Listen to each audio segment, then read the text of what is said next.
Hey guys, I have another book review for you, and this book review is Sweetly, and it's by Jackson Pearce, and this is the second book in the fairy tale retellings series that she's doing, and you don't have to read them in order, but the first one is Sisters Red, and this one's the companion novel. So, yes, it's very interesting. I gave it a 4 out of 5, and I really enjoyed this book. The premise is about two siblings named Gretchen and Ansel, and they are kicked out of their stepmother's house as teenagers because Gretchen turns 18 and their stepmother wants nothing to do with them anymore. So they go off and they are on a road trip. But grief kind of strikes their family because when they were young, when they were 6 and 7, I believe, Gretchen had a twin sister, and they were in the woods, and the witch took her sister, and I think their mother died of grief, and I think the father died of grief as well, or he left or something, I can't remember. But yeah, so they go on this road trip and their car breaks down, and they are eventually led to Sophia Kelly's house. And Miss Kelly is a chocolatier, and she's a very talented chocolatier, and her candies have been known to like bring on courage or honesty or whatever have you, and they're really popular in this little town.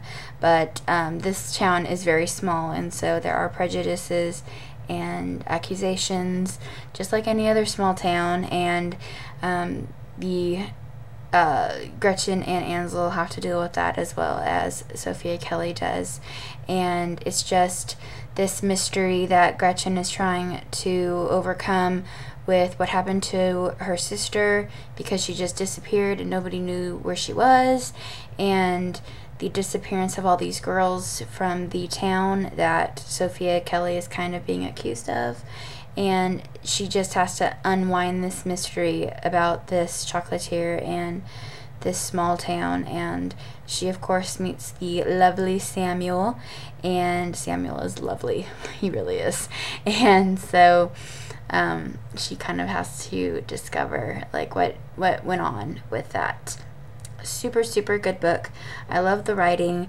I loved all the characters. They were really deep. Even like the side characters were really deep and interesting, and I wanted to know more about them.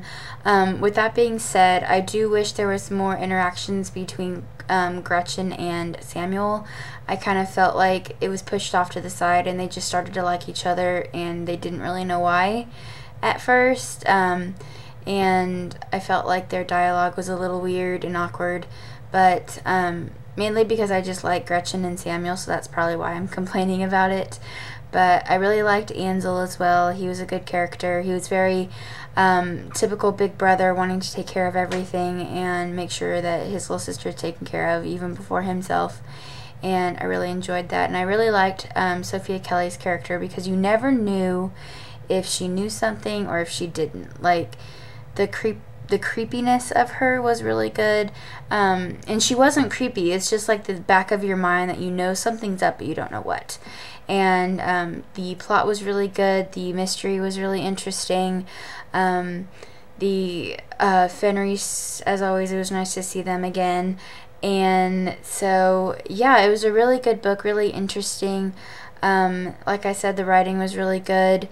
I felt I hope there's going to be a second one to this novel. I mean, because it kind of leaves it open-ended a bit. Maybe I'm just delusional because I think it was open-ended, but I could be wrong. But yeah, it was still a really good book. I recommend it. I didn't think it was too slow. I read it in like a day and a half, and on top of work, and I had a training to go to as well. So I read it in about a day and a half, and I could not put it down. Like, I fell asleep at like 12 o'clock in the morning, and I had to be at work the next day because I just had to know what happened. So super interesting. Like I said, the plot was really good. The writing, as always, is really great.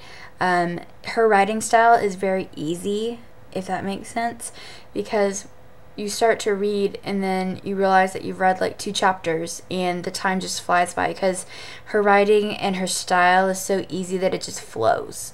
And I really love that about Jackson Pearce's writing. And so if you can, pick yourself up this book. I cannot wait for Fathomless, which is a retelling of The Little Mermaid, and I'm so excited. I cannot wait. So definitely get this book. And I love the cover because it kind of looks like a witch. And oh, another thing that I really liked about this book is the twin sister.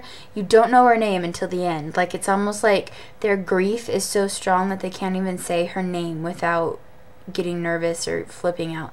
And I thought that was really good. That was really interesting how she kind of did that. Like, she named her my sister, or her, or they didn't direct it as her name, which I thought was really interesting, and kind of a good glimpse into Gretchen's psyche.